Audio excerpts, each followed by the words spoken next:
নমস্কার বন্ধুরা, কুকিং অর্পিতাতে আপনাদের সবাইকে স্বাগত জানাই। আশা করি আপনারা সবাই ভালো আছেন। আমি আজকে বানাচ্ছি নিরামিষের এই যে সার কচু। একে আমাদের এদিকে সাউট বলে, অনেকে শোলা কচু বলে, যে যে নামে জানে। আমি এইটার আজকে নিরামিষ তরকারি বানাবো। আমার যদি এই রেসিপিটা ভালো লেগে থাকে তাহলে আমার চ্যানেলে অবশ্যই সাবস্ক্রাইব করে দেওয়ার অনুরোধ রইল। আমি এই যে সার কচুটাকে এবারে কেটে নিচ্ছি।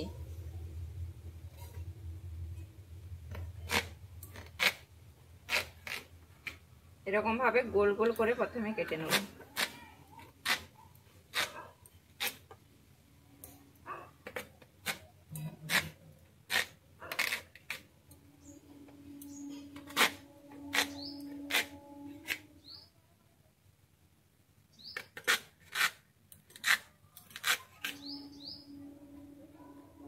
এরপরে আমি এইটার ছালটাকে ছাড়িয়ে নিচ্ছি।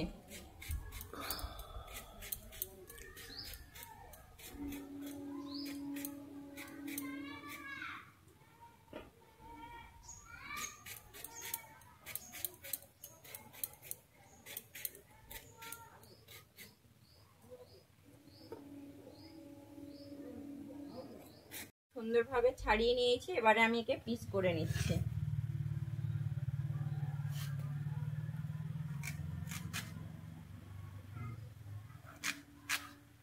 এই যে আমি একে মিডিয়াম সাইজ করে কেটে নেব।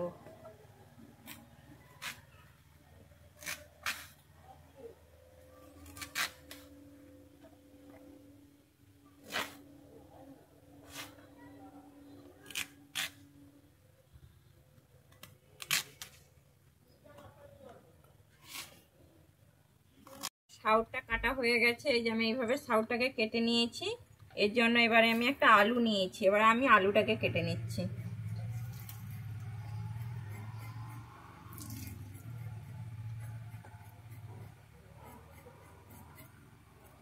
এই যে আলুটাকে আমি ছাড়িয়ে নিয়েছি। এবারে আলুটাকে আমি কেটে নিচ্ছি।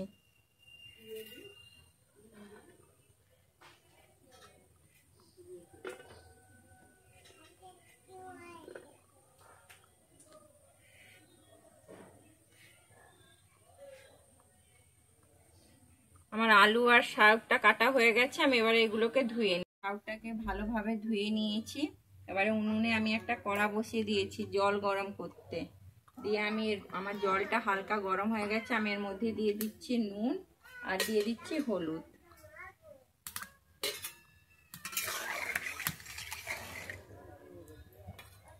এইটা তো সাধারণত কুটকুট করে না। যদি আপনাদের কুটকুট করে থাকে তার জন্য আমি একটু এখানে তেঁতুল দিয়ে দিচ্ছি। এই যে একটু তেঁতুল দিয়ে দিচ্ছি এই জলের মধ্যে। তেঁতুল যদি না থাকে আপনারা আম পাতা দিয়েও এটাকে সেদ্ধ করে নিতে পারেন। এবারে আমি জলের মধ্যে সাউটগুলোকে দিয়ে দিচ্ছি। দিয়ে আমি এটাকে এবারে সেদ্ধ করে নেব।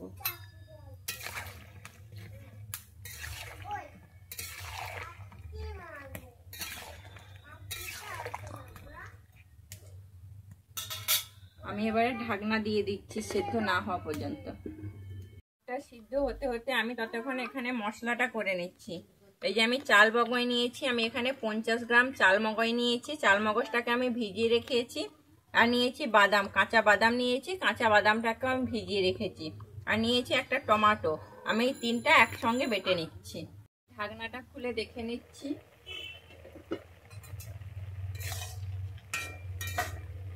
আমার সাউটটা সিদ্ধ হয়ে গেছে। আমি এবার নামিয়ে নিচ্ছি।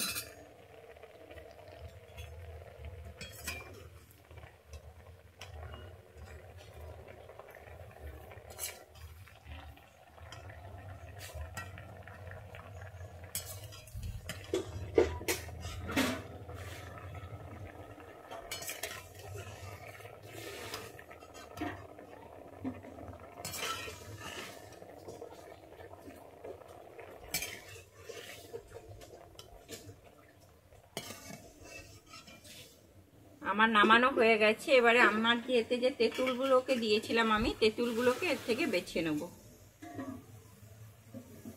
আমি এইভাবে তেঁতুলগুলোকে বেছে ফেলি। কড়াইতে সাদা তেল দিয়ে দিয়েছি। আমার তেলটা গরম হয়ে গেছে। এবারে আমি যে আলুটা নিয়েছিলাম, আলুটা কেটে নিয়েছিলাম, আমি আলুটাকে ভেজে নিচ্ছি।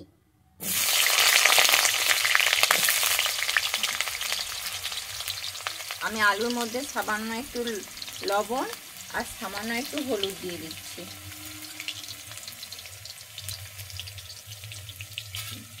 দিয়ে আমি আলুটাকে ভালোভাবে লাল করে ভেজে নেব।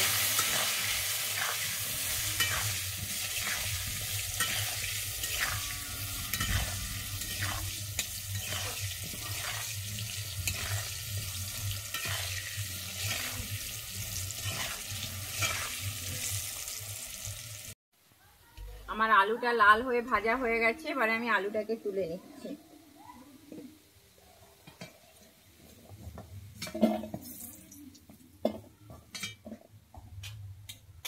আমি এই তেলের মধ্যে এবারে সাউরগুলোকে ভেজে নিচ্ছি।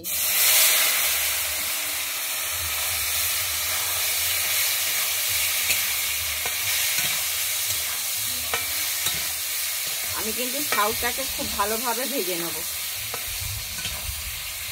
আমার সাউরটা খুব ভালোভাবে ভাজা হয়ে গেছে। এখানে কিন্তু সাউরটাকে খুব ভালো করে ভেজে নিতে হবে, তাহলে তরকারিটা খুব খেতে ভালো লাগবে। আমি এবারে সাউরটাকে তুলে নিচ্ছি।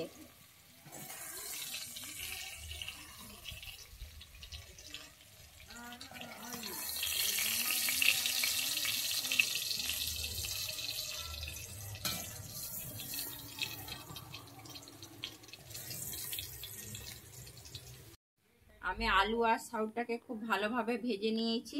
এবারে আমি রান্নাটা কিন্তু সর্ষের তেলে করব। এখানে আমি তেল দিয়ে দিচ্ছি, সর্ষের তেল দিয়ে দিচ্ছি। তেলটা গরম হয়ে গেছে, এবারে আমি দিয়ে দিচ্ছি গোটা গরম মশলা। আমি দিয়ে দিচ্ছি গোটা গরম মশলা। এবারে দিয়ে দিচ্ছি তেজপাতা, একটা শুকনো লঙ্কা,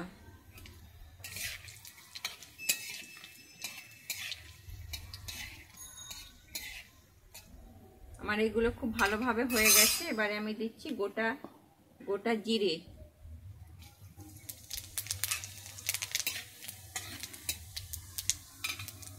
এর মধ্যে আমি দিয়ে দিচ্ছি একটু হলুদ,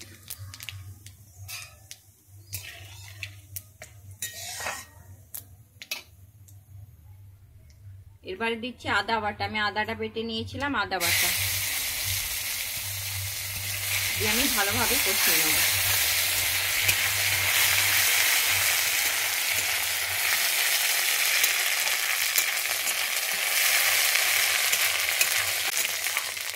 আমার আদাটা কষানো হয়ে গেছে। এবারে আমি এখানে যে চালমগজ, বাদাম আর টমেটোটা নিয়েছিলাম, ওইটা আমি একটা পেস্ট করে নিয়েছি, ওইটা দিয়ে দিচ্ছি। আমি এটাকে দিয়ে ভালোভাবে কষিয়ে নিচ্ছি।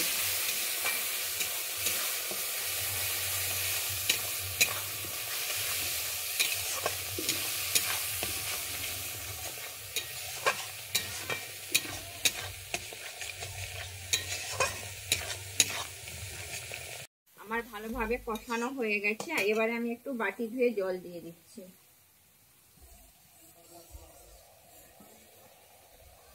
জলটা দিয়ে আমি এবারে আরেকটু ভালোভাবে কষিয়ে নিচ্ছি যতক্ষণ না তেল ছাড়ে।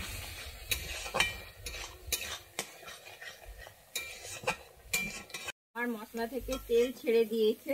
এবারে আমি এখানে নিয়ে নিয়েছি ধনে গুঁড়ো, জিরা গুঁড়ো, আর নিয়েছি ঝালের জন্য 1 চামচ আমি ঝাল লঙ্কা গুঁড়ো, আর নিয়েছি রঙের জন্য কাশ্মীরি লঙ্কার গুঁড়ো। আমি এখানে একটা বাটিতে জল নিয়ে নিয়েছি, এটাকে এবারে সবগুলোকে মিশিয়ে নেব।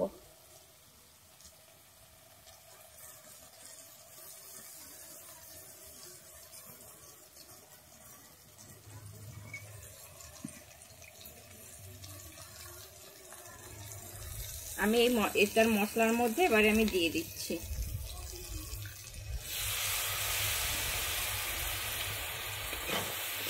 দিয়ে আমি এটাকে আবারও ভালোভাবে কষিয়ে নেব।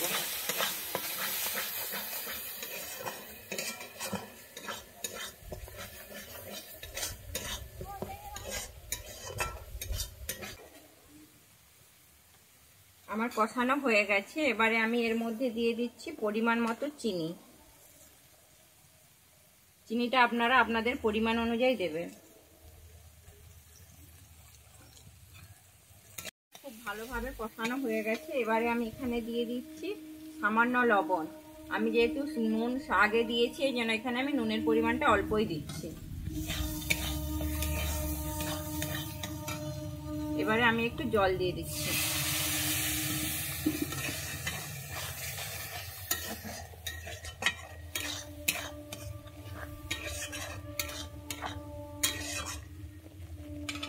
আমার তেলটা ছেড়ে দিয়েছে খুব সুন্দর। আমি এবারে যে ভেজে রাখা আলু আর সাউটা এর মধ্যে দিয়ে দিচ্ছি,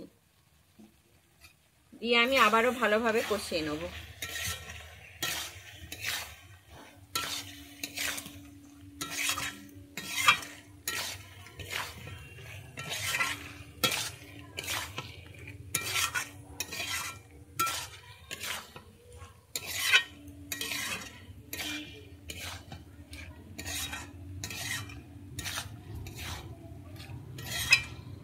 খুব ভালোভাবে কষানো হয়ে গেছে। এর মধ্যে আমি দিয়ে দিচ্ছি এবারে জল।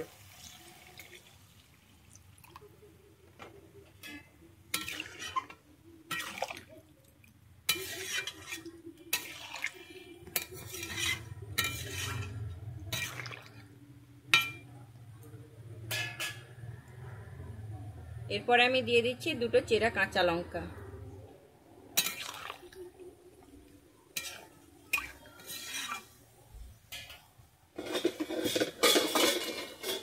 আমি এবারে আবারও ঢেকে দিচ্ছি।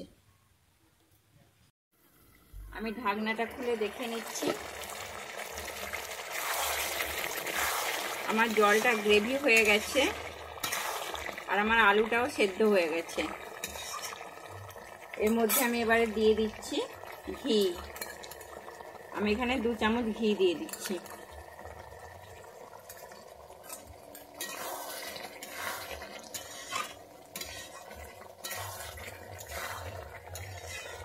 নিরামিষ দিনে যদি এই পদটি থাকে তাহলে মাছ মাংসকেও হার মানিয়ে দেবে।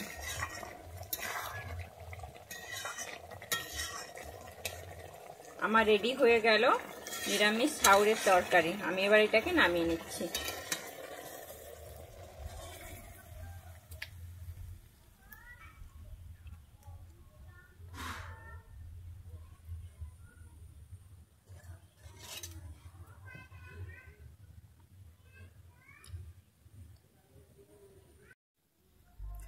রেডি হয়ে গেছে আমার নিরামিষ সাউরের তরকারি। আপনাদের যদি এই রেসিপিটা ভালো লেগে থাকে তাহলে অবশ্যই আমার চ্যানেলে লাইক, শেয়ার, কমেন্ট এবং সাবস্ক্রাইব করে দেওয়ার অনুরোধ রইল।